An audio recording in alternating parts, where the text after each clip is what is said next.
of Zekrom!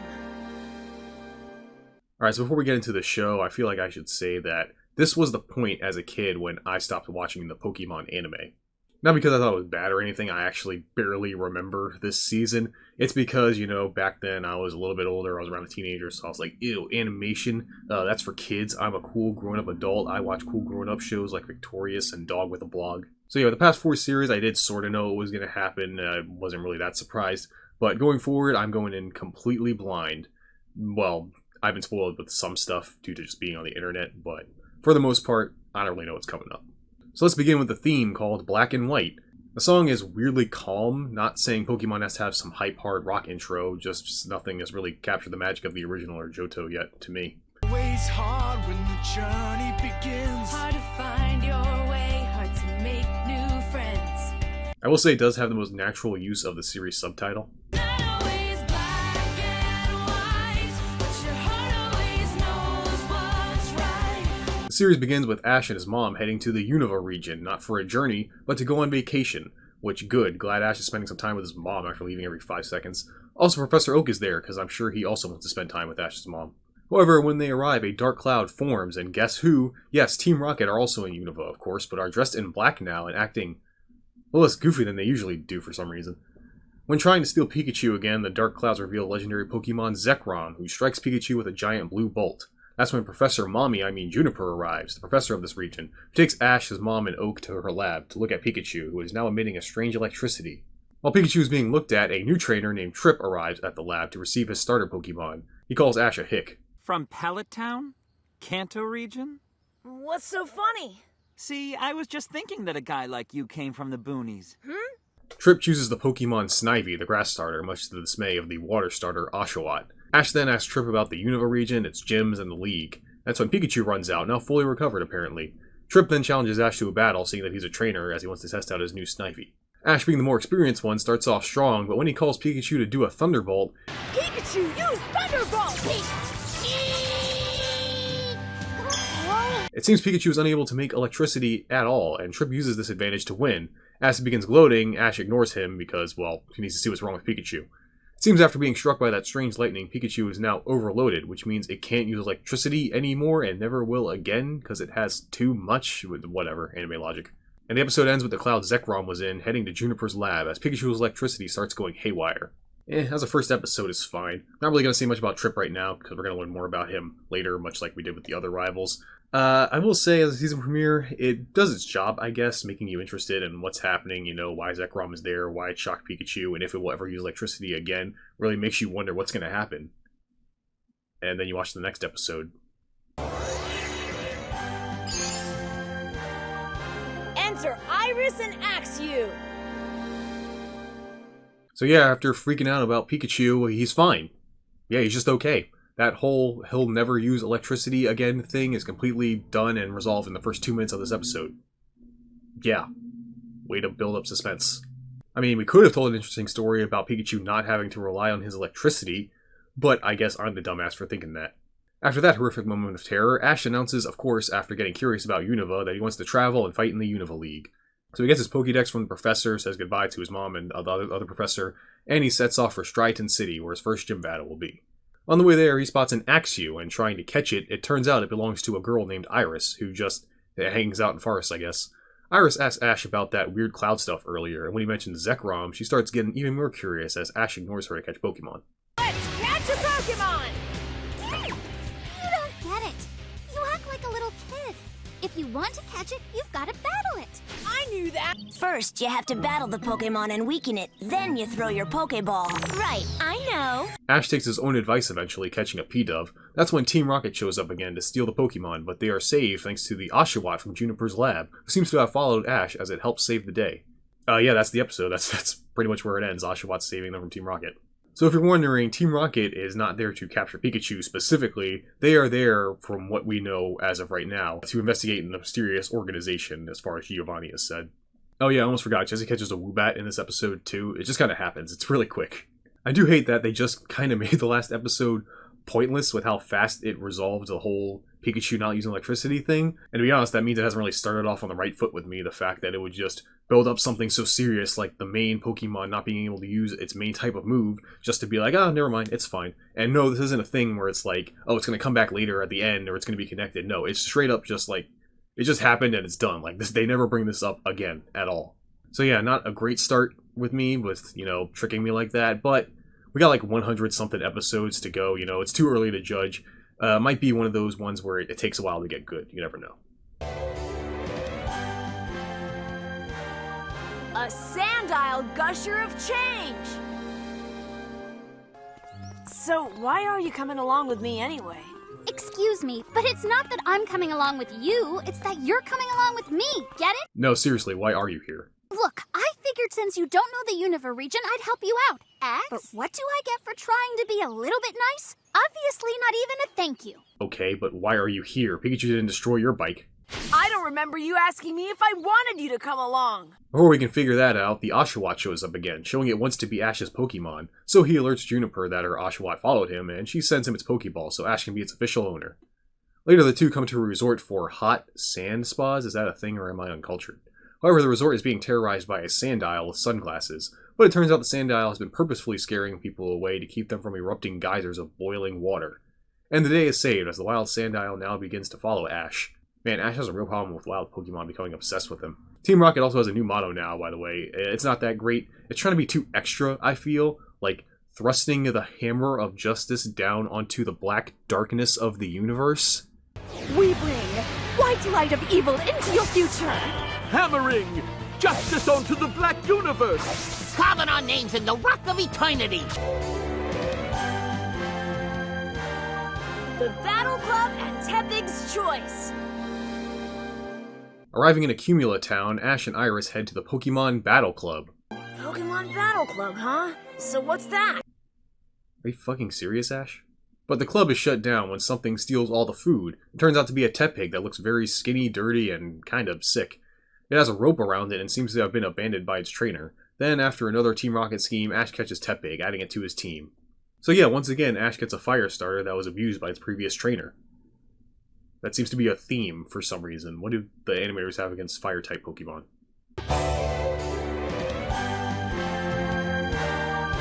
Triple Leaders Team Threats! Finally arriving in Striaton City, Ash immediately heads to the gym that has 3 gym leaders, 3 brothers, Cilan, Chili, and Cress. Usually they let the challenger choose who they want to battle, but of course Ash wants to battle all 3 of them. Ash manages to take out the first 2, and his final match is his Oshawott against Cilan's Pansage. Dreams by the Yardful! And yeah, of course Ash wins the gym battle, beating all 3 leaders. He gets his first badge. We met in Accumula Town, didn't we? Huh? Oh, of course. You must be talking about my younger sister. Yeah, right. You and all your sisters sure look alike. Thank you. Ash, you've been in 4 regions with Nurse Joy. You know the nepotism runs deep. What is wrong with you? After the battle, Cilan seems to have taken an interest in Ash's battling style, but then Iris runs in saying a strange pink glow has covered the town, turning Pokemon, well, pink. A scientist, Dr. Fennel, comes in, and Ash, Iris, Cilan, Fennel, and Officer Jenny go to the Dream Yard and see it's Team Rocket causing the trouble. But yeah, we know how this goes. They fight for a little bit, they say some jokes, and Team Rocket does not blast off again. They actually succeeded in what they were doing. They did a good job and accomplished their mission. Huh. Something else is weird too. Team Rocket hasn't really done anything funny recently. They've just been kinda serious. I don't like it. Well, okay, after that, Cilan says he has become intrigued by Ash's unique battle style, and battling him has triggered his Pokemon connoisseur instincts. A Pokemon connoisseur, at least as far as I understand it, is someone who tells the compatibility between a human and their Pokemon. And I think that's it. Ash and Cilan then decide to go to Nakreen City for Ash's next gym battle. Oh right, Iris is still following Ash for no real reason. Now look, I'll talk about Iris and Cilan later on once we get, a couple episodes to get to know them. I will say that I am heavily, superficially biased towards Cilan. Now I'll talk more about Cilan and Iris later on, once we get some episodes to know them. Again, I feel it's too soon to judge. I will say I do like Cilan for a very superficial reason, and when you hear his voice, you should know why. How do you bring out a Pokemon's hidden zest in nature like you do? Also, won't you fill me in on that secret recipe of yours that allows you to turn type disadvantage into a win? Snivy plays hard to catch! So if you couldn't tell with him being the leader like our last guy, Cilan takes the Brock position of the group, at least with the cooking, and the delicious smell attracts a wild Snivy. Ash of course wants to catch it, and Cilan and Iris notice that Snivy seems to be a little too OP and speculate that it might have been trained before but abandoned its trainer, not being worthy enough for her. Trying to catch it, Ash's Pokemon all get hit by its attract move, making them useless, except for P-Dove, who isn't affected because it's a girl P-Dove. Then after some persistence and battling, Snivy thinks Ash is good enough and allows it to be captured by him. In saving Darmanitan from the bell, the gang encounter a wild Darmanitan who is using its psychic abilities to help keep a giant bell from destroying a bell tower by falling through it. The bloom is on Axew! So this episode, we finally learn why Iris is on her journey. Before she left her town, she was given Axew, and her goal is to raise it into a Haxorus. During some training, Axew and Pikachu wander off and piss off a wild Scolipede. In order to stop it, Iris sends out her other Pokemon, an Excadrill, but it does not obey her. At all. It just completely ignores her. But it does beat the Scolipede as Iris starts contemplating her journey ahead training Axew and trying to get Excadrill to obey her. No, I'm not going to talk about Iris yet, trust me, her time will come. Instead, I want to talk about something else. I want to talk about this. If you want to battle so badly, why not just battle Pikachu? Okay.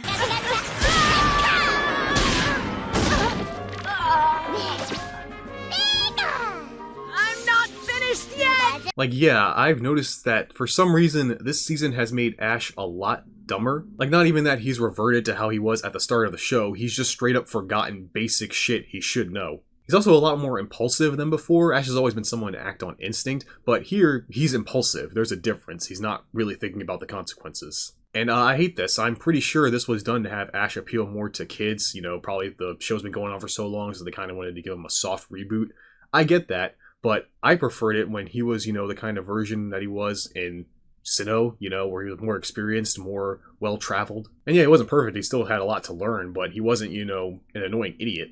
Like, honestly, he's probably dumber than he was in the original series. I mean, yeah, he was kind of stupid there, but there was more of a thing of ignorance of him trying to be like, yeah, I'm a cool trainer guy, you know, and usually going against what Misty would say most of the time. But that was, you know, just kind of his personality. It wasn't that he was stupid. So yeah, I don't like this new Ash. He's a little too shonen protagonist-y for me, if you know what I mean. But whatever, it hasn't even been 10 episodes yet. And if this new Ash brings about, you know, maybe some interesting character development or some stories, then who can complain? A rival battle for Club Champ! On the road to Nacrene City, nothing has sounded the same since Viridian. Ash runs into Trip again, and he once again challenges him to a battle, which Trip reluctantly agrees to, and they have a 5-on-5 battle.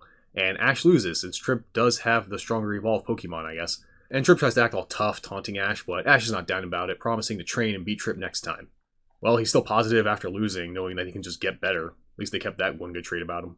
In A Home for Dwebble, the group went into a Dwebble that seems to be missing the usual stone on its back, and when it makes a new one, it's stolen by some other bully Dwebble. The group helps it, mostly Cilan, to get its home back, and it's so grateful to Cilan that it wants to become his Pokemon. And here comes the Trubbish squad. It's about some kids defying their teacher, and she wants them to get rid of Trubbish because, you know, it's a piece of trash. But it's their friend, they don't want to get rid of it, it's a cool piece of trash. Ash helps them out, and then for helping them out, they give him an egg. Minccino, neat and tidy! On the road, the group literally run into Bianca, a trainer who was sent by Professor Mommy because she realized she forgot to give Ash a badge case. But the case is taken by Minccino when it sees it's dirty, as the wild Pokemon loves cleaning things. Ash chases it for his badge case, and Bianca joins him wanting to catch the Minccino, which she does. But then the group and Bianca head their separate ways. I will say, I do like Bianca, probably the first character I can say I genuinely like, mainly because she's a huge spaz. That's kinda cool. Help, Pikachu! Zap Cannon! Pikachu can't use that move! Hey, just give it a shot! And a night at the Nacrene City Museum, arriving at the place in the title, the group helped the curator of the museum bust a ghost that's haunting the place, who turns out to be a Yamask who just wanted its mask back, that the curator took unknowingly. After that, the curator's wife, Lenora, shows up, who turns out to be the gym leader. Then in the battle, according to Lenora, Ash actually loses to her during the gym battle. Wow. Well, I guess it's time for another classic training arc. Oh no, he just wins in the next episode rematch at the Nacrene gym. He didn't even train for like 10 minutes. In Scraggy Hatch to be Wild, I mean, the title explains the episode. The Scraggy Hatch is from the egg that Ash got a couple episodes ago. There's nothing else for me to add. That's pretty much all that happens. So Waddle and Berg in Pinwheel Forest! Traveling through Pinwheel Forest, the group encounter Berg, the gym leader of Castalia City, who is in the forest to get inspiration. Psh, artists. While in the forest, Ash catches a Sawaddle. I mean, yeah, again, that's kind of all that happens. It's kind of crazy. A connoisseur's revenge! At the grand opening of a big Pokemart, the group encounter Burgundy, a trainer with a bone to pick with Cilan. She challenged him at the gym and lost so bad that she holds a really bad grudge against him now. So she decided to become a connoisseur herself to beat him at his own game. But when she went back to the gym, Cilan already left with Ash, so here she is. Then after a rematch, Cilan beats her again, and she swears revenge. Your Pokemon have been raised and stored in an unacceptable manner, and as a result, they have a horrendous aroma. Most unbecoming. Now go wash your face and come back when you've learned your lesson. Ha ha ha ha ha! I said no such thing. Dancing with the Ducklet Trio! Suddenly, Ash encounters that Sandile with glasses from episode 3 that's been following them, as it's developed a rivalry with Pikachu. But before they can battle, a group of Ducklets steal a bunch of their items, including Ash's hat, Sandile's glasses, and Cilan stuff. During this, Pikachu learns Electro Ball, a new move. Cool. Then during the Pika-Dial match, it evolves into a Crocorock. But it still loses. The Lost World of Gothitelle! Okay, so this one was actually a good episode. It took 20 of them, but it's the first time I can say that. Crossing the Sky Arrow Bridge to get to Castelia City, a Gothitelle sends them back in time. Well, not really, they're just trapped in its memories, cause that makes just as much sense. Turns out in the past, the Gothitelle and its trainer ferried people across the water and lived the good life, but when the bridge was built, her trainer moved away while Gothitelle stayed. And it turns out the woman in the dream is actually the trainer herself, Sally, who came back to get her Gothitelle. And the two now understand each other's feelings as Sally promises to visit. So yeah, I just liked it because I thought the story was nice. It was kind of sad, honestly, told very well. Not the saddest I've seen so far, but compared to the rest of the season so far, it's a 10 out of 10 episode.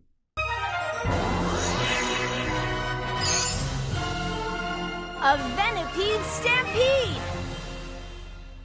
Okay, so, we're about to get into some sad real-life stuff, just so you know. Because I can't really talk about this episode, as unfortunately, none of it matters. And it's not me just being me, like, oh, I didn't like the episode, so I don't care. Like, no, it sets up something that unfortunately just doesn't come to pass. Some important things do happen, like the group arriving in Castelia City for the gym, Ash's P-Dub evolves, and they meet Trip again. The problem is, the episode is about a Team Rocket plan, and you may have noticed that I have not been mentioning Team Rocket for a while. That's because they've been doing this serious spy-like work, so I didn't really mention it because, well, one, it was boring. But there was another reason.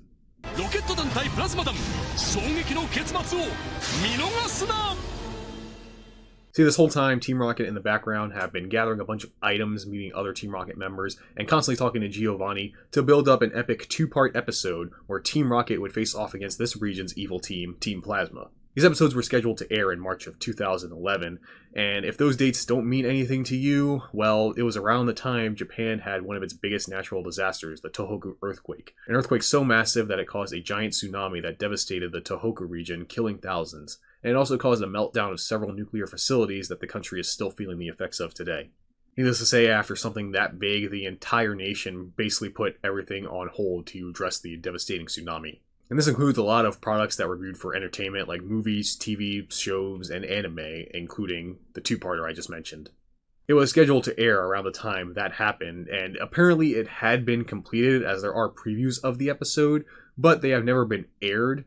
While it's been promised that they would be someday, it seems that it's never going to happen.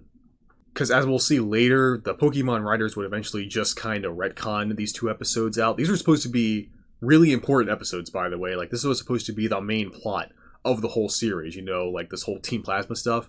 But eventually they just kind of write it out of the continuity, and this is officially Pokemon Lost Media. It is unfortunate, as we'll never truly see what they actually wanted to do this season, because it seemed like they were building up to something pretty interesting. But unfortunately, things like this happen, so let's see what they do to make it seem like it never really was supposed to happen at all.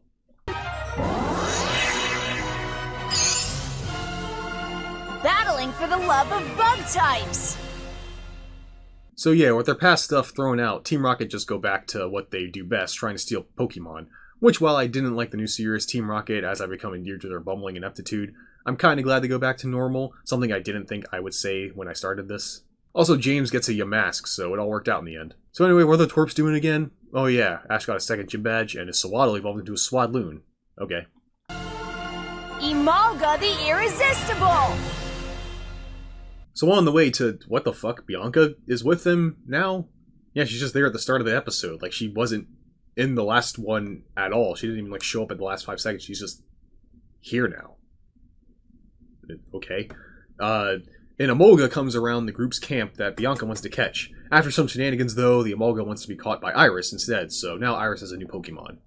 I don't know if you can hear all that wind outside. It's very windy, yet it's hot as fuck in this room. In Emolga in the new Volt Switch, like her other Pokemon, Emolga does not listen to Iris, and constantly uses the move Volt Switch to switch out of battling.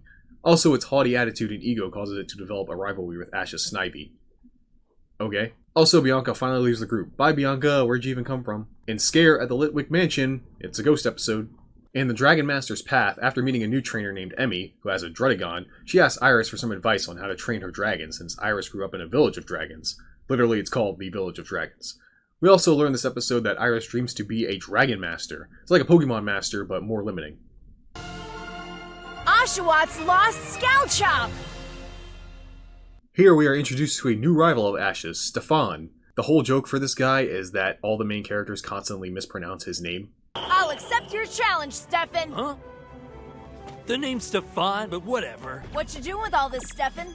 The name's still Stefan, but whatever. Thanks, Stefan. It sure was. I keep trying to tell you my name's Stefan, but I guess whatever still applies. Which they already do with Bitch, so I don't see why they need another one. Ask Professor Bomba. Huh? Hello there! Anyway, the two fight and Oshawott Scallop goes missing, but then they find it. Okay. In Cottony and Love, a group of Cottony go with the wind to... I actually don't remember why they do it. In a UFO for Elgium, the group find a scientist who is building a UFO to get the Pokemon Elgium back to outer space. I'm not even sure if I'm pronouncing that right.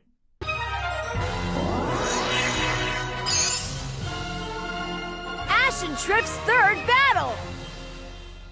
Yeah, once again, the title is really accurate at describing these episodes. However, this time we do get some of Trip's backstory, as he became a trainer and is going on his journey, because when he was younger he met Alder, the champion of Unova, and he promised him that Trip would become a great trainer, and Trip would succeed him as the champion. Yeah, I'm sure. Other things of note, Ash's Oshawott can't use the move Aqua Jet, because despite it being a water Pokemon, it's scared to open its eyes underwater, which I admit is kind of funny. And this time, Ash and Trip's battle ends in a tie. Progress? Facing fear with eyes wide open! This whole episode is about helping Oshawott conquer its fear of opening its eyes underwater, which I hate. I wish they kept it going for at least one episode. During this process, Ash catches a Palpitoad, and Cilan catches... my son!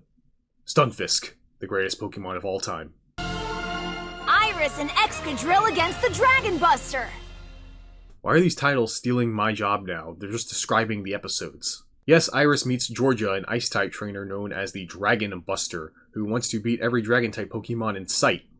Okay, you do you, girl. Of course, the only one she has is Axew, so she instead uses Excadrill, which doesn't work out great because it still doesn't listen to her. But after Iris realizes she wasn't really considering Excadrill's feelings, it now listens to her. Man, these subplots sure do resolve fast and are not satisfying when they end. Alright, since there hasn't been much to talk about, let's finally talk about Iris. She's annoying and I don't care about her. Her story of becoming a Dragon Master is not interesting, and it's so vague, I don't know how to root for her in getting there, because there's no way for me, the viewer, to gauge her progress while watching.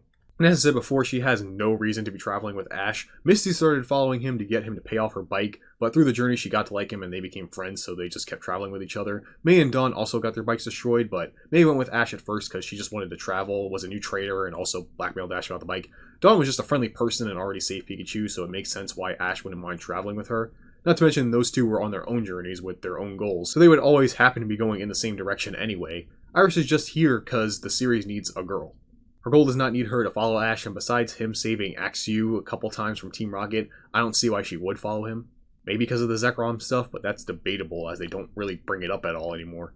Also, huge L that they don't use the female main character from the games in this season, since both of them are 10 out of 10 designs. Like, everyone disliked that decision. Finally, I just don't like Iris because she's got a real attitude problem. Like, her whole deal is she herself, as you can see, is a kid. But since Ash acts so juvenile this season, which I agree with, she looks down on him, and her catchphrase is calling him a little kid. Every single episode. You are a little kid. Go ahead and act like a tough guy. You're such a kid. But of course you wouldn't know that. You're a kid. all ready to go, but you don't know where you're going, just like a kid. Although the combination of the two of you does conjure up a certain bouquet. Bouquet? It means aroma. Don't you know anything at all? What a kid. Ash, you don't even know that? What a kid. Oh, Ash, you're such a little kid. The Battle Club isn't going anywhere, you know. You are such a kid. And we have 100 more to go. Gotta catch a rock and roller. I mean, why am I even here?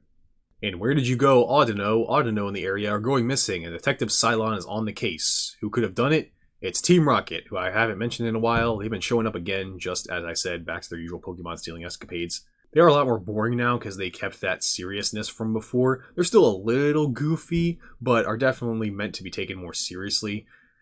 Yeah, anyway, the episode was okay. I like the Detective Cilan bit, but that's it. And Archeops in the... What the fuck? Why is the professor here? Why do episodes just start now? What happened to story structure? You can't just skip the intro.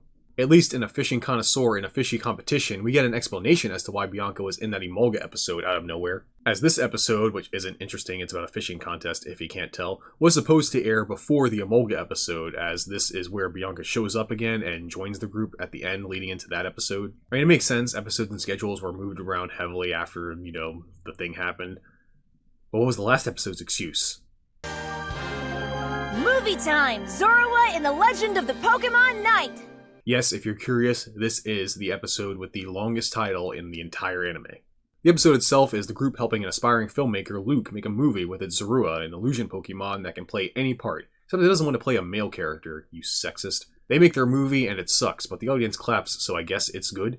And at the end, the group with Luke head to Nimbasa City, where they learn of an upcoming tournament. That's right, baby, it's tournament arc time.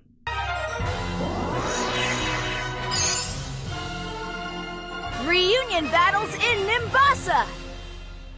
Okay, look, this tournament isn't ending the season for this series, but by this point, remember in Diamond and Pearl, by the end of their season, we had a tag battle tournament where Ash got Chimchar, and if this one doesn't get me at least halfway to how hype I was then, I'm not going to be very happy for the rest of the series. So the tournament starts and all of the warriors are here. Ash, Iris, Cilan, Luke, Bianca, Burgundy, Georgia, Stefan, and Trip have all entered. It's a classic one-on-one single elimination bracket. The tourney begins and Ash fights Burgundy and he wins. And the next battle is going to be Cilan versus Trip. Cilan versus Trip, Ash versus Georgia! Okay, well that title's just kind of lazy. But yeah, Cilan versus Trip ends with Cilan beating Trip. And then he leaves. Bye. Stefan also beats Bianca, which is the only loss I actually cared about. I still like Bianca. Maybe mainly because I like the black and white game so much, but she is my favorite character so far. The episode ends with Ash beginning his battle with Georgia.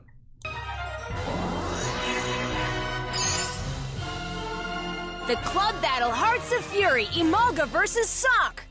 Bro, I gotta be honest, I am not into this tournament. I don't think since the Hoenn League has a tournament in the Pokemon series so far been so boring, and I think this one might be worse. The problem is, I don't really care about this tournament. Like, who cares who wins and who loses? It's just a bunch of Pokemon battles. There's no stakes here. Like, if people lose, they just go home. Okay. Especially with his rival Trip being out of it now. Like, shouldn't him fighting his rival be the main draw of this kind of tournament? Or like the best tournament, the last one, with the drama coming from the ideologies of Ash and Paul clashing as they had to work together to win the tournament, along with Chimchar's story, and the fact Dawn was in it to help her get over her loss at her most recent contest. There were many reasons to watch and care about that one because it had a lot of setup and payoff. Here they just entered because, and any of them losing will not affect anything going forward, so why should I care? The fights aren't even that good to look at. The animation has not gotten that much better since Diamond and Pearl. It's honestly gotten worse, I feel. Anyway, Ash beats Georgia, Luke beats Cilan, even though he used Stunfisk, the fuck Luke cheated. And as again you can guess from the title, Iris has her battle against Stefan, and during it Emolga finally starts obeying Iris. Oh yeah, I forgot that was a thing. And Iris manages to beat Stefan, and now all of her Pokemon obey her. Hooray! And the episode ends with Ash beginning his battle with Dino. Who? Club battle finale, a hero's outcome! Alright, this tournament sucked. Let's end it. Ash beats Dino, still don't know who you are. Iris beats Luke, and it's Ash vs. Iris in, I think, their first official battle in the finals.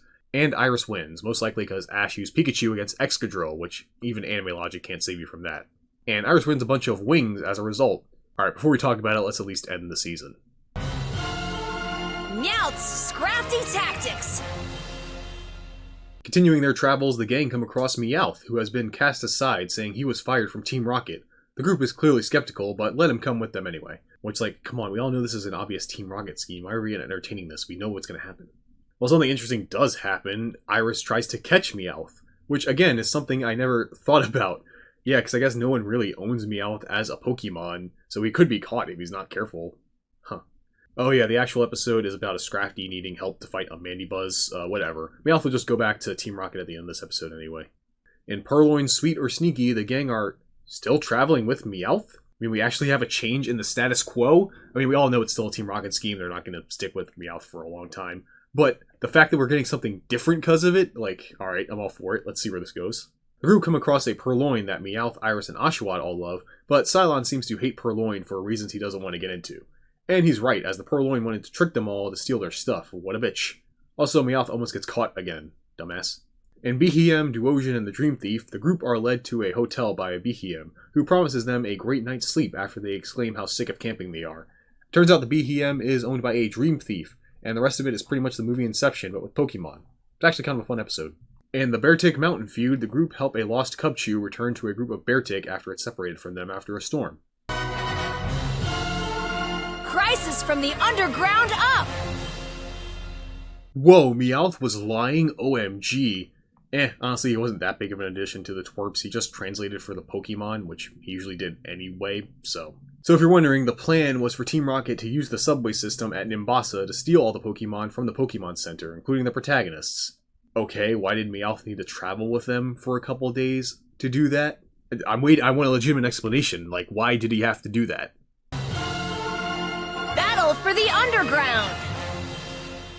So I guess I should mention Team Rocket is working with this rocket scientist named Dr. Zager? All you need to know about him is that they work with him.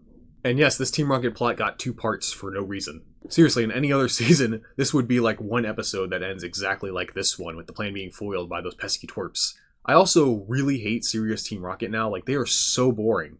God, I can't believe the show is making me miss the stupid versions of Team Rocket. I think that's the best character development this whole video has featured so far, me actually liking Team Rocket. But yeah, if you can't tell, I'm not liking this series so far. It's so boring, like nothing is happening. Yes, the main characters are catching Pokemon, they're meeting new rivals, etc., but it's nothing interesting is happening with them. Look, if this came after Johto or something, it'd be fine, because it'd still be Pokemon making episodes just to sell merchandise, which, yes, it was and always has been, and it will never change.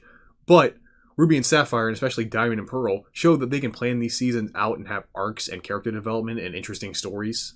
So far, it's been a lesser version of what we got before, random episodes with no connection, if any, to a greater narrative. And for just being entertaining, I haven't really found it to be that funny, or when it tries to be sad to get any emotion out of me, really. I don't know if it's just after 700 episodes they can't come up with any more interesting stories to tell, or maybe production was thrown off way more than I thought after the earthquake, or maybe I'm just growing numb to it all. No matter the reason, I'm just not being entertained watching this, but gotta keep going.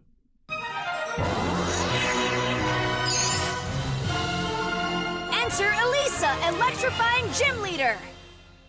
Well, hopefully the premiere of the next season, Rival Destinies, will fix some issues I have. The new theme, same title. I'll admit, at first, I didn't like, but as I kept watching the season and even going back, rewatching some episodes to write the script, it grew on me. I kind of like it. A new adventure, another day. One more challenge that comes our way. Especially when the chorus hits, it sounds good despite the generic as hell lyrics. We are together now, friends forever now. Whatever comes our way, we won't run away. Let's just stop saying the subtitle in the song. I will say this episode was watchable, mainly because it's about the only character I like, Bianca, and my wife, Elisa, the Nimbasa City gym leader. Top tier gym leader, here's a list of top 10 gym leaders in Pokemon. All of them are Elisa. Bianca's father shows up to bring her home, as he doesn't want her to go off on her own in the world. Most responsible parent in Pokemon history. But I guess that makes him the antagonist of this story for worrying about his daughter's safety. So Elisa butts in, saying if Bianca can beat her in a gym battle, then Bianca must be a good trainer and should be allowed to travel. Gym leader Elisa wins the match! Oh, well, Ash then challenges Bianca's dad to a battle, saying if he loses, then Bianca can stay. Oh, man, you guys suck. But Daddy decides Bianca has friendship and stuff and is allowed to continue on her journey. Hooray! Dazzling the Nimbasa gym! Okay, and after the last one, again, this episode was kinda good. and it was a gym battle episode of all things. It sadly comes from Ash being stupid again. He smartly uses his Palpitoad, which is part ground, to have a type advantage against Alyssa, which works until it's knocked out and revealed that was Ash's entire plan. He has no backup and had no intention of using his other Pokemon. Yeah, no, Ash is not that stupid. By episode 700 something, no. But that is what made the battle interesting, having Ash to think on his feet so he can come up with some kind of strategy so he can come out on top. So yeah, fun battle, just didn't get there the way I wanted. And lost at the Stamp Rally while waiting for the bridge to Driftvale City to be repaired, Cilan competes in a Stamp Rally so he can battle Inigo and Emmett, the subway bosses. It's video game stuff, don't worry about it. In Ash vs. the Champion, on the way to Driftvale, the gang run into Trip again, as well as Alder, the champion. Ash has a battle with him, but not really because Alder falls asleep during it, so yeah. Trip leaves when he realizes he won't be getting the battle he's been wanting his whole life. Yet. Then the rest of the episode is a bunch of talking. In a Maractus musical, I think it's been a while, but it's one of those episodes where they meet a performer who uses 3 Pokemon and there's some sort of problem preventing one of them from performing. In this one of the trainers, Maractus, is afraid of heights. I don't care. In the 4 seasons of Sawsbuck, the gang help a photographer that's not Todd Snap because they probably forgot about him find a special spot where all 4 skins of Sawsbuck can be seen. In Scraggy and the Demanding Gothita, another title that is just describing the episode, in The Lonely Deano, the group encounter a daycare where the worker is having trouble keeping some Deano in check, so mostly Iris volunteers to help him out. In The Mighty Excel Guard to the Rescue, the group finally arrive in Driftvale. The group help out the guy from the title fight off the evil Team Vanillite, still cooler than Team Galactic. In A Call for Brotherly Love, while waiting for the Driftvale leader to return, all of a sudden, Cress's brother Chili shows up and challenges Cilan to a battle, that he loses. And the other brother Cress explains that Chili has been on a losing streak at the gym recently, handing out badges like candy. So Cilan suggests Chili should teach his Panseer Solar Beam for bad mashups. While this is a Cilan episode, we're not going to talk about him. I'm not ready yet. Stopping the Rage of Legends, Part 1. And Part 2. Ash challenges the Driftvale leader Clay to a battle, but he refuses, which he can't do, but he says if Ash can bring him some revival herbs, he'll battle him. So the gang head to Milos Island, the only place revival herbs grow. And Team Rocket is there, trying to capture the legendary Pokemon Thundurus and Tornadus, who the team pit together so they can capture them. Then in Part 2, they stop them by summoning Landorus to put an end to the other Dussies fighting. Bing bang boom, Ash gets his revival herbs and gets his battle.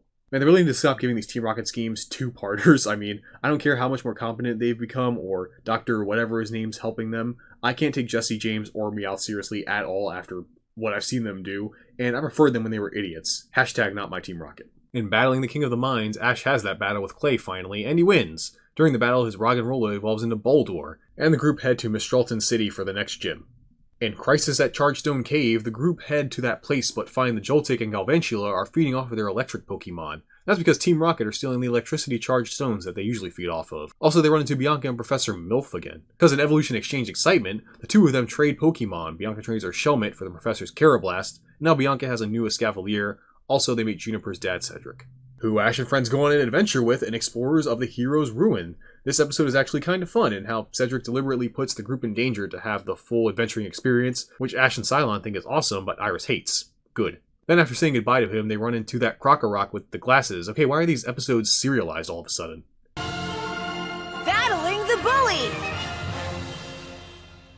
Well, whatever, it's time for a battle. Oh no, the episode is instead about helping some kid beat his bully in a Pokemon battle. After that, Pikachu and Krokorok battle, and it loses again, but this time Ash asks it if it wants to join his party, which it does, making it his newest Pokemon. In baffling the Bouffalant, after a Bouffalant stampede separates the group. You know, I realize I'm probably mispronouncing a lot of these things, even though I've seen these episodes and I've seen how they've been pronounced. I'm just like too lazy to go back and look it up, and who really cares, man? It's Pokemon. A stampede separates the group, they have to find each other again, yeah. The only thing making this episode watchable is to prevent the Bouffalant from charging at them, they have to all wear afro wigs. The only redeeming quality. Don't you think this is a bit much? Not when it comes to being safe. Cilan takes flight! So while one of my favorite gym leaders from the Unova region was awesome, the other one, Skyla, gets done dirty. Cause in this episode, she's a huge dick. Arriving at Mistralton City for his gym battle, Ash is surprised that he needs an appointment. This is because the leader, Skyla, my wife, who will not be disrespected, instead spends all of her time flying her plane and schedules dozens of battles a day. But how is that possible? Cause she does some bullshit she calls air battles, where she sees the challenger's Pokemon and then plays out how the battle will go in her head and awards badges if they win or lose. In her head. How is this allowed by anyone? And I'm gonna put on my nerd glasses for a second. Yes, gym leaders are allowed to give out a badge to anyone they think deserves it, and she's not technically turning away people's challenges, which is like the only requirement of running a gym apparently. But how has any challenger before Ash put up with this bullshit, especially when they were told by her, yeah, I totally smacked your ass in my head? If that were me, I'd be like, bitch, get your hot ass in that gym and give me a proper Pokemon battle. At least Cilan doesn't like this as a leader himself, so he challenges her to a battle, and he loses. Well, what did you expect challenging a flying-type gym leader, you grass-type gym leader? Way to go, Sonic. But at the end, Ash convinces Skyla to actually battle him, despite her predicting she'll win. Then in an amazing aerial battle, which it isn't, Ash does indeed beat Skyla, showing her, wait, people can win despite me thinking I'm better than them? You're so lucky you're hot and I'm horny. Also during the battle, Ash's Tranquil evolves into an Unpheasant, as the group now head to Icarus City for the next gym. And climbing the Tower of Success, the gang run into Stefan again, and they join him in a bell festival, where whoever rings the bell atop Mistralton's tower first gets their wish to come true. Stefan wins it, and wishes everyone would pronounce his name right. Yeah, that's still a thing, and it's still not funny. He also wishes he could win the upcoming Pokemon Club Explosion Battle Competition. Wait, what? The Club Explosion begins! So, it's another tournament where all the main characters and their rivals have entered it. The fuck, didn't we just do this? And wasn't it boring? Well, maybe this one will be better. Okay, it's not time to talk about Trip yet, but in this episode, he loses to Bianca. Which, no disrespect to Bianca, once again, she's one of my favorite characters so far, but despite having some good Pokemon, she is shown to not be the strongest, so you expect me to take this guy seriously as Ash's rival, when he loses to a tertiary character that is shown to be overall pretty mid. God, I miss Paul. Stefan wins the tournament, what a waste of fucking time. Battling the Leaf Thieves! Ash's Swadloon evolves into Levany, and the rest of the episode is about Answer Something. A Restoration Confrontation, Part 1. And Part 2. Ooh, a two-parter in black and white? Sounds like another boring Team Rocket scheme. In this one, they attempt to use a fossil Pokemon to go back in time to get ancient Pokemon, bring them back to the future, and use them to take over the world. While giving them something that's creative. While Part 1 is okay for setting all that up, Part 2 fucking sucks. Like, nothing happens in it. Seriously, so many of these episodes have a premise, but when you watch them, it's a bunch of dicking around. It never feels like the story is moving forward naturally. It feels more like things are happening at the right time to conveniently keep things going. Remember in Diamond and Pearl, I had so much to say about the episodes, but here, beyond the premise, nothing really happens. It's just a bunch of noise. It's really lame. I'm tired of saying the word boring, but that's what it is. It's boring. Evolution by Fire! Arriving at a battle club in some anime town, the group witness a battle with a trainer named Seamus, who seems to like fire Pokemon, except for one. As we find out, this was the trainer that abandoned Tepig due to it being weak, or as some would say, pathetic. Ash obviously is pissed at this, and the two decide to settle it with a battle. Seamus is Heatmore and Emboar against Tepig and Snivy, which yes, would be a bad idea normally, but remember Snivy also had problems with its trainer in the past, so she wants to help. It's a moral thing, so I'll accept it. The battle goes okay, but then Seamus lands the finishing blow by saying he faked being sad when he ditched Tepig, so it wouldn't try to follow it.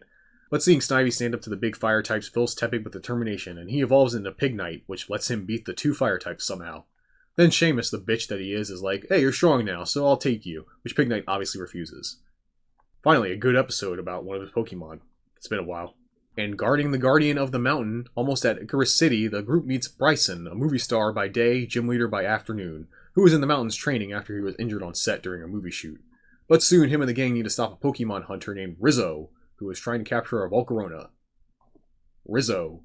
Then in Caution, Icy Battle Conditions, Ash beats Bryce, getting his 7th badge. Wow, he sure is getting these badges pretty fast. I mean, we're just barely over halfway done this series, and he's already got 7 of them. What the hell the rest of the episode's going to be about? Oh, I guess they're going to be like episodes like Clash of the Connoisseurs, where Cilan and some snooty connoisseur, I forget the name of, and Burgundy, who weasels her way in, are hired by some rich guy to find the right Pokemon for his daughter. In other words, a bunch of nothing episodes. The only thing interesting, and you'll probably only get this if you played the game, is that instead of going to Opelousas City for Ash's last gym battle, they go to Verbank City. Cool. It's evaluation time! And I thought one connoisseur was too much. In Crisis at Ferroseed Ranch, the group run into Georgia again, who takes them to a lab researching Ferroseed.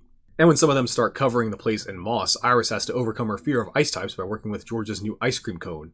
Oh, right, I forgot to mention that, because Iris is a Dragon-type trainer. She is afraid of ice types for some reason. I don't get why she is specifically, but that's a thing. I forgot to mention it because it barely comes up.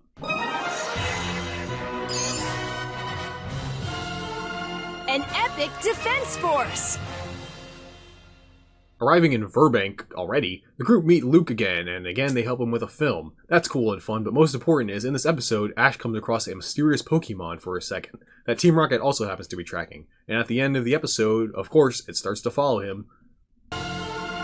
Rocking the Burbank Gym, Part 1. And Part 2. Man, he really is getting these badges fast. I mean, we're already at the final gym of Unova. You may have already gathered that they didn't go to Opelucid City, because if you've played the games, you know that when they eventually do in the anime, it's going to have something to do with Iris, because she's from there. So instead, they replaced Ash's 8th gym with the best one from Black and White 2 against Roxy, a poison gym leader. And it looks like it might be bad, as before fighting her, they show she has literally been sending Pokemon to the hospital. Queen. But after some strategery in Part 2, Ash wins, getting his final badge. Almost as fast as the original, I think.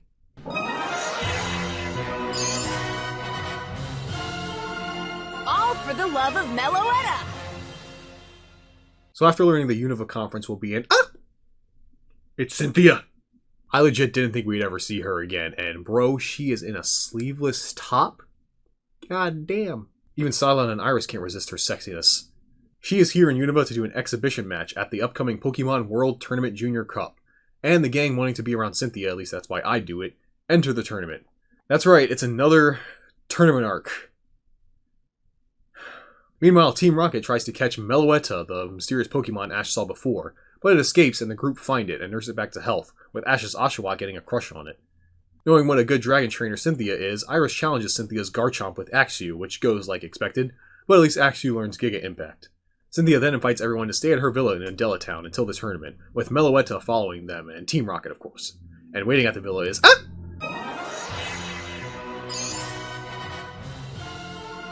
Piplup, Pansage, and a meeting of the times! That's right, baby. Dawn is back. Thank God. Please make the show interesting again.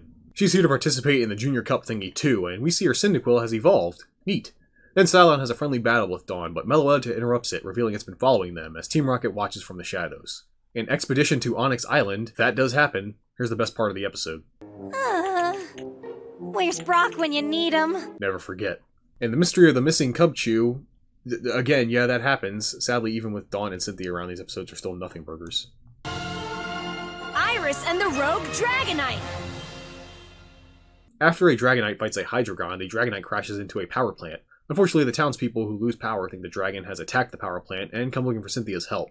But she's not there, and Iris will not accept this Dragon-type slander. Iris manages to convince the angry mob that Dragonite did indeed crash into the plant not to attack it, but by accident, and all is well. When the Dragonite is healed, it's released back into the wild, but comes back, wanting to be Iris's Pokemon. So now Iris has a new Dragonite. Spoilers if you remember Iris's other Pokemon besides Axew. Yeah. Jostling for the Junior Cup! The Junior Cup officially begins. Oh yeah, I don't think I mentioned the winner gets to fight Alder, so of course all of the warriors have gathered. Well, except Stefan and Bianca, but Trip, Burgundy, and Georgia are here. And Burgundy loses to Trip, and Georgia loses to Iris. After, surprise, we find out Iris's Dragonite won't listen to her. How unexpected. The ones moving on to round 2 are Trip, Ash, Cilan, Dawn, Iris, and 3 jobbers. Battling authority once again! Next, it's Dawn versus Iris, and mainly thanks to Dragonite being really strong, Iris manages to beat Dawn. Boo! Semifinals are now Ash versus Iris and Trip versus Cilan. Crustle is unable to battle. Superior wins. So the victor is Trip. Oh, well, I guess we'll see who Trip will fight. Ash, Iris, and Trip. Then there were 3.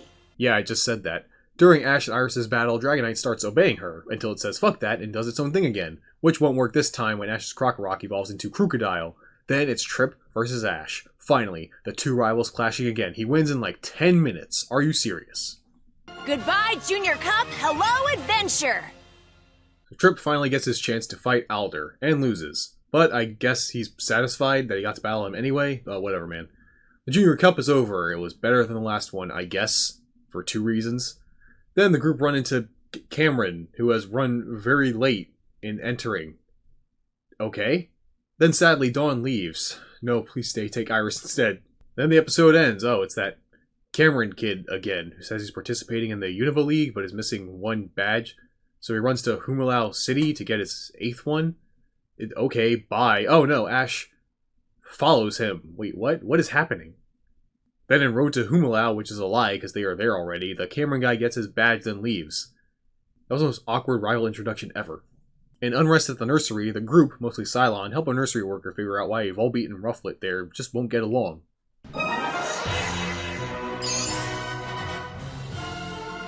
Meloetta and the Undersea Temple. After some training, a trainer, Larry, arrives, saying he has been looking for Meloetta for a while after it was taken away by some crooks. And of course, on cue, Team Rocket, whoa, other members of Team Rocket are here to steal it again. And then Giovanni himself shows up? Whoa, this is new. He successfully captures Meloetta as well as Ash and Pikachu. Then Giovanni uses Meloetta's powers at the Undersea Temple to initiate Operation Tempest. Unova's survival crisis. Looks like Operation Tempest gives Giovanni the reveal glass, which allows him to control the Dusses again. They're still on that? That was like 5 badges ago, dude. But kind of like another team, Giovanni soon grows mad with power because of the ancient item, and instead of ruling Unova, he's going to destroy it. Thankfully, with the help of the twerps and Cynthia, Team Rocket convinced Giovanni to come back to his senses, and Team Rocket retreats from Unova. This includes Jesse, James, and Meowth, by the way. They're gone too, for a little while anyway. Also, during this, Dragonite does finally start obeying Iris for realsies this time, but it keeps its attitude problem.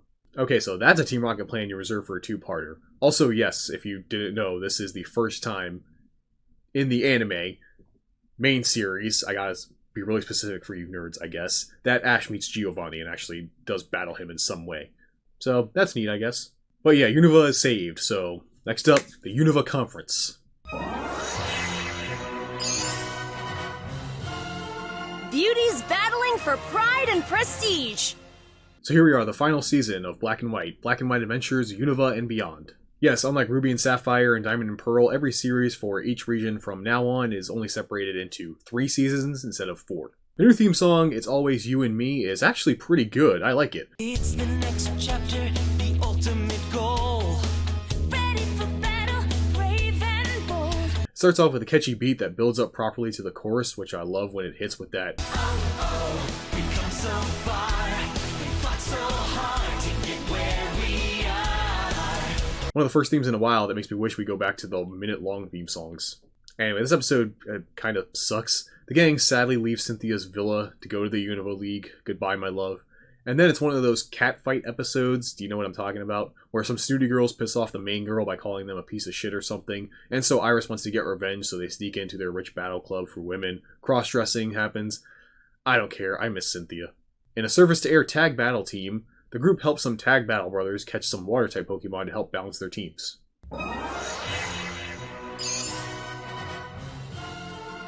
A village homecoming. The group arrive in the Village of Dragons, Iris' hometown. When they arrive, they meet Iris' childhood friend, who they try to convince to go on a journey. She does. Then as well, it evolves into a Hydreigon, causing it to go berserk, but with Iris' new experience as a trainer, she's able to calm it down, to everyone's amazement. Even the amazement of Iris' teacher, Drayden, the leader of the Opelucid City Gym, and he tells Iris to meet him at the end of the block, at his gym.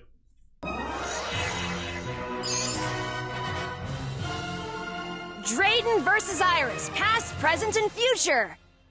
Yo babe, wake up, new Iris lore just dropped. We find out Iris went to a very prestigious school in Opelucid City, but being from a village in the boonies that's obsessed with dragon types, she didn't fit in so well, so she ran away, and that's when she got Axew and went on her journey. And Drayden was a teacher there, so Iris is ready to prove herself after running away.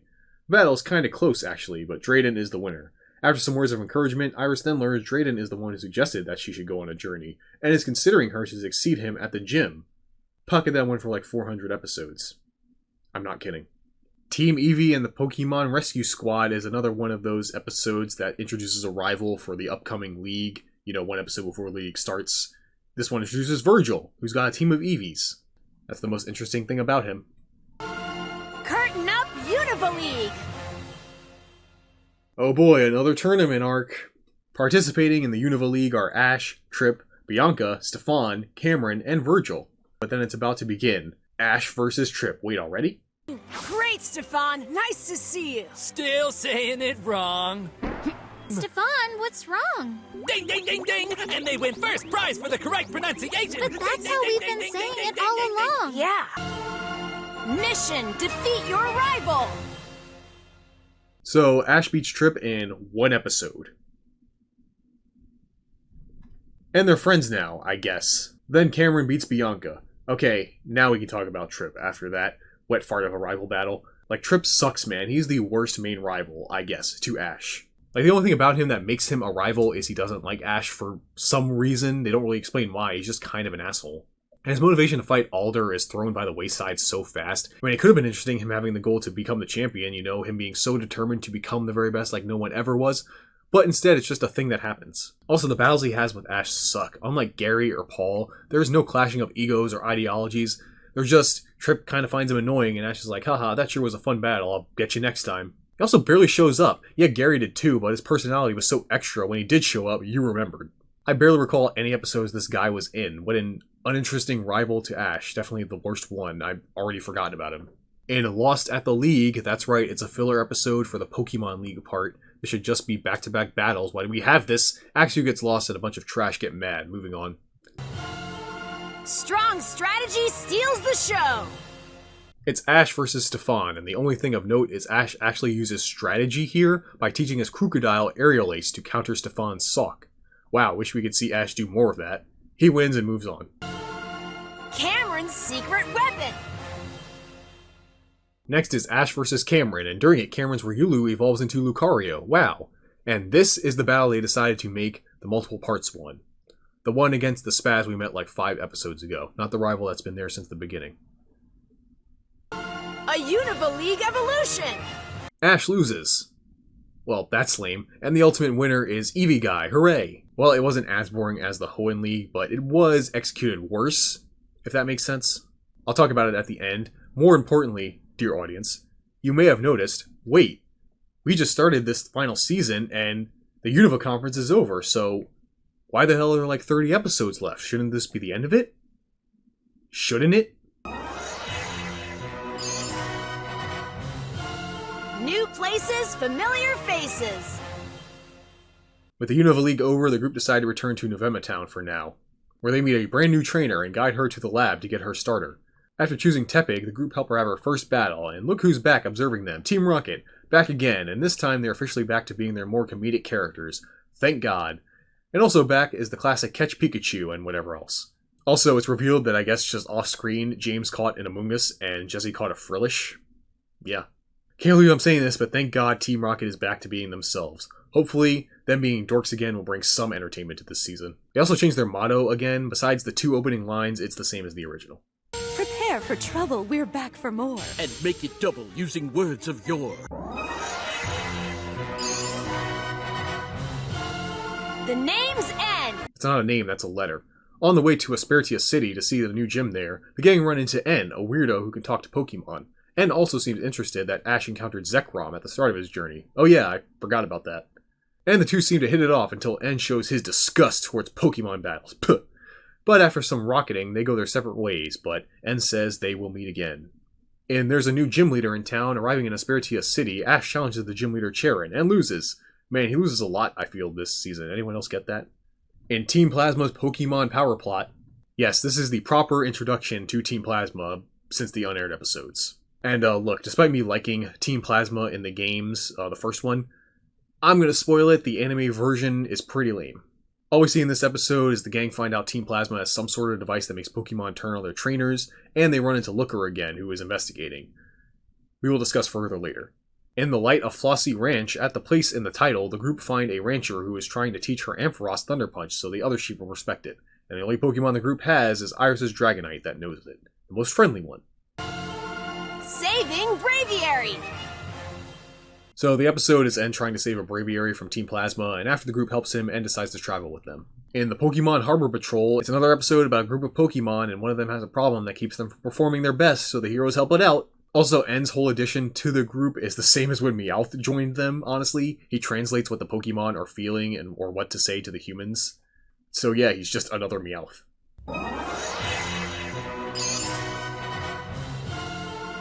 The fires of a red-hot reunion. Alright, this one kind of came out of nowhere to me, anyway. As this episode is mostly a recap of Charizard's story, when the gang come to a Kanto fair, Ash feels all nostalgic and tells everyone the story of how he met Charmander, up to when he left it at the Terrific Valley. They even actually reanimate these moments. Well, that took effort.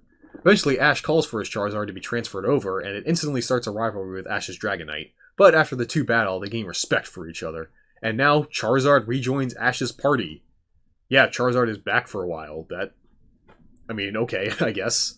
Did a new Charizard Pokemon card come out around this time? Is that why? I was sure the Dragon Rush would have done more. After all, Charizard is a Dragon-type Pokemon. Huh?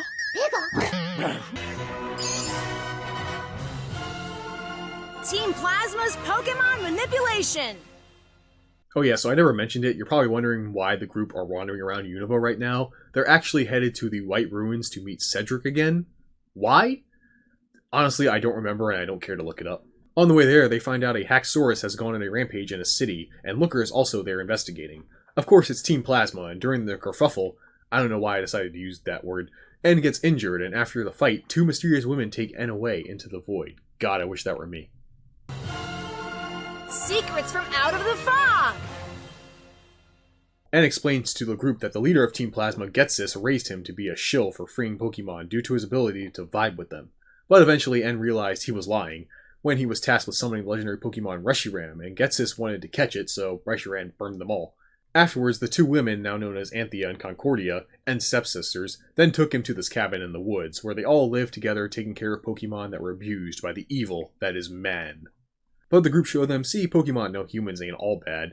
But after Team Plasma tracks them down and a battle ensues, the three self-righteous siblings say, Pokemon can't live with humans, man, we were right, and disappear. You know, despite them being humans, they can live with Pokemon fine, but everyone else, fuck them. In Meowth, Colress, and Team Rivalry, I'm not going to explain it, it's not interesting and only matters for the next 4 episodes, so skip.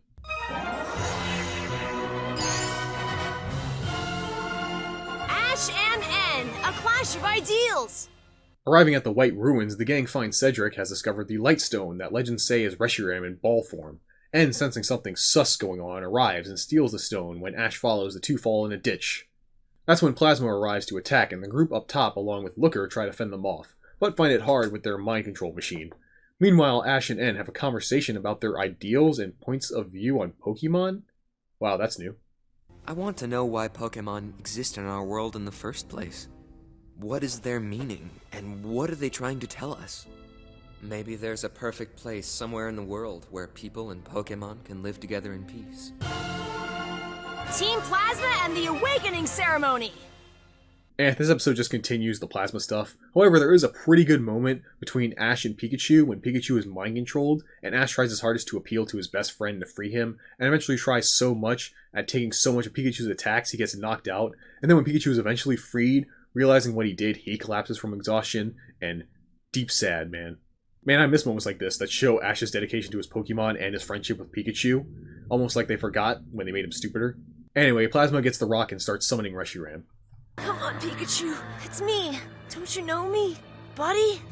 It's all right. I promise. What lies beyond truth and ideals? While all hope seems lost as Ash is knocked out, Team Plasma has control of all the Pokemon, including Reshiram, and our heroes are captured.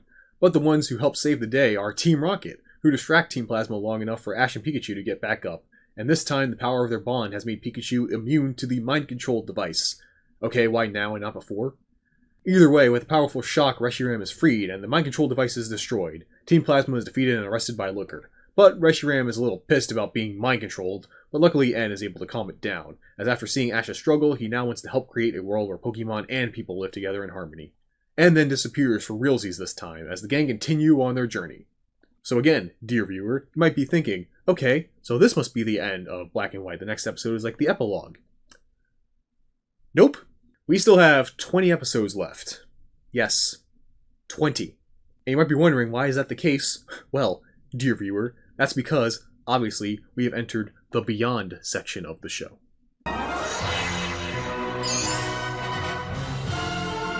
Farewell, Unova! Setting sail for new adventures!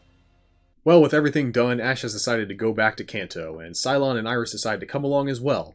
They decide to take a boat that goes through the Decalore Islands, an anime-exclusive area consisting of various islands. Oh no, not again. Speaking of going back to the original series, Team Rocket does one of their classic schemes, tricking the gang into their boat so they can catch their Pokemon.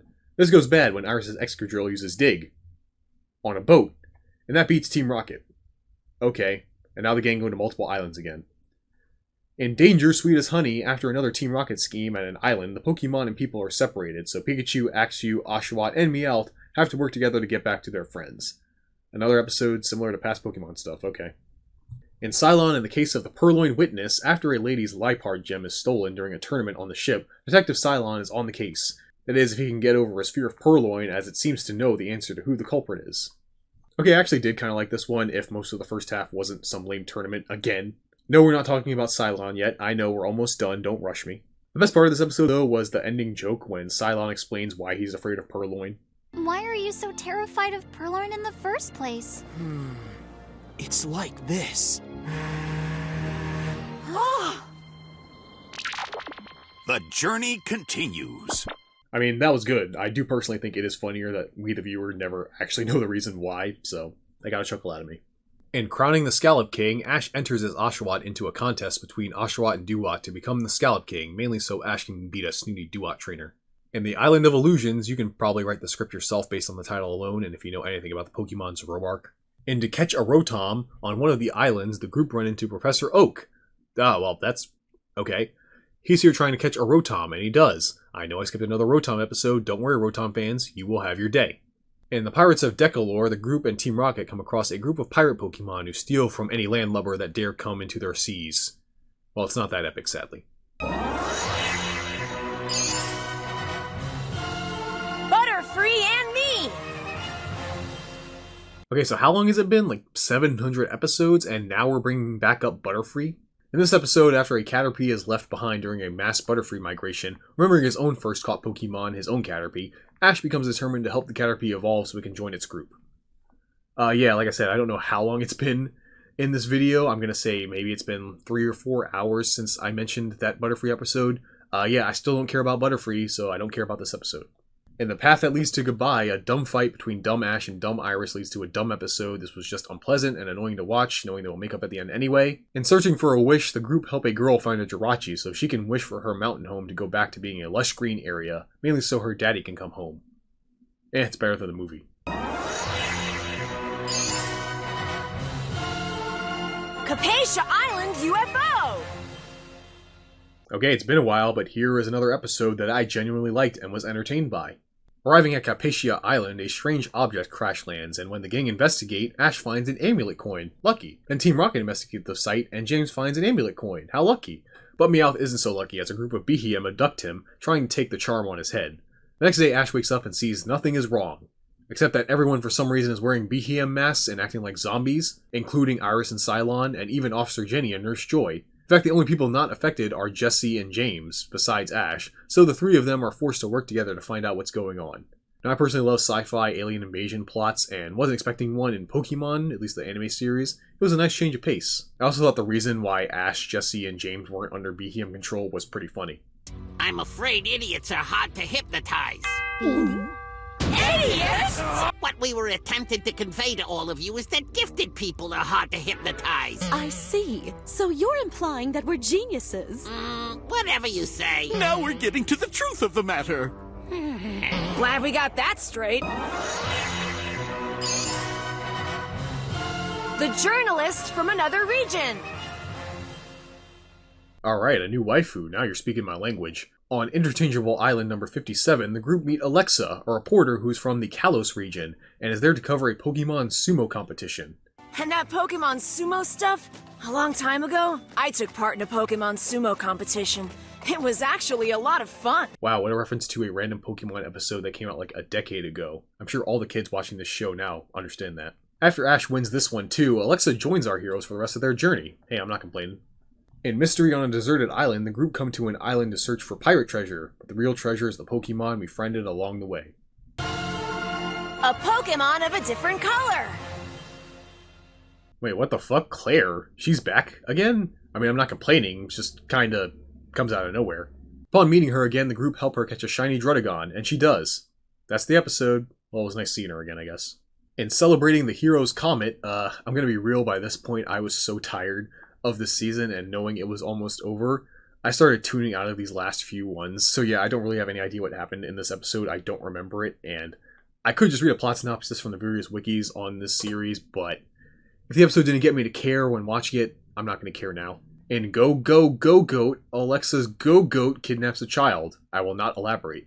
In Team Rocket's shocking recruit, after Iris blames Emolga for Axew getting hurt when it was supposed to watch it, she runs away straight into Team Rocket, who recruit the Pokemon to their team, which she does to get back at Iris. It was kind of fun. In Survival of the Stration Gym, Cilan is surprised his brothers have shown up at Interchangeable Island number 83, along with my next obsession. A trainer who made a deal with the brothers. If she beats all of them, she gets the gym. Cilan manages to beat her, though, saving the gym.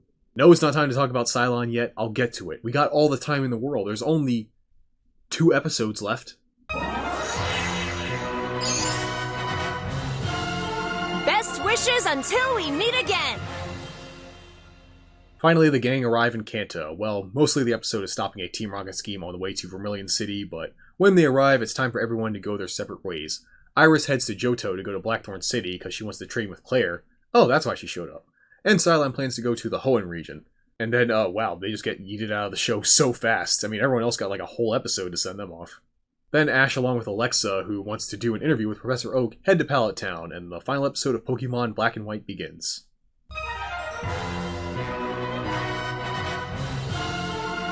The dream continues! Returning to Pallet Town, Ash gives all of his Unova Pokemon to Professor Oak, and despite being home, he bombards Alexa with questions about the Kalos region as he's become interested after seeing her Pokemon. We're all going for our dreams, and to get there, we've all got to stick with it, to keep on trying. Of course, this leads to him announcing he is heading to Kalos next to compete in its league, especially when he learns Alexa has a sister there who's also a gym leader. And the journey continues with Ash heading to Kalos with Alexa. Meanwhile, Team Rocket are back at HQ and leave their Unova Pokemon there for the boss, and decide to follow Ash to Kalos, of course, but this time, someone's coming with them. The real hero of Pokemon. Yes, that's right! Ah, Buffet! Black and White sucked. It was so uninteresting and went backwards in the development of the series for me. I already talked about the dumbing down of Ash, which I still don't like. It only led to like 2 or 3 good jokes, that's it. His rivals were ass, didn't care about any of them, especially Trip, what a waste of time. I already talked about Iris, my feelings haven't changed. She unfortunately had the Misty problem of having nothing to do after her arc was over. And the lack of a thing like contests to help break up the gyms, I feel led to how we had an extra 30 episodes after the league, because the writers were like, oh shit, we got there already? And okay, real talk, I don't have nothing to say about Cilan. I like him, but he's just boring. He falls under the problem Brock had of really having nothing going on besides being a cook. His episodes weren't really that funny or gave a lot of insight into him as a character, besides he hates purloin and he's a connoisseur. And this episode's, god, what a whole lot of nothing. I swear, I tried my best, but a lot of these episodes were just so boring. It's weird, because again, if this came out around that time after Johto, they'd be okay to good, but after Ruby and Sapphire, and especially after Diamond and Pearl, I expect better writing and stories from Pokemon from now on. Positives, I guess there were some episodes I liked. It's not like it was completely awful. And I did like the end arc, especially when him and Ash actually talked about their points of view instead of, just battling, which is the be-all, end-all solution in this world. And it had the best moment in the series with Ash trying to free Pikachu from mind control. I did also like all the theme songs, I guess. The first one was mid, but the next 2, especially the last one, were bangers. But yeah, I don't know what it was. Maybe it was the natural disasters that threw off the schedule and production of the anime, or maybe Pokemon has just gone on for too long now and they've just run out of ways to make it interesting. Either way, we still got 3 more series to get through, so let's hope they step it up in Pokemon the series X and Y.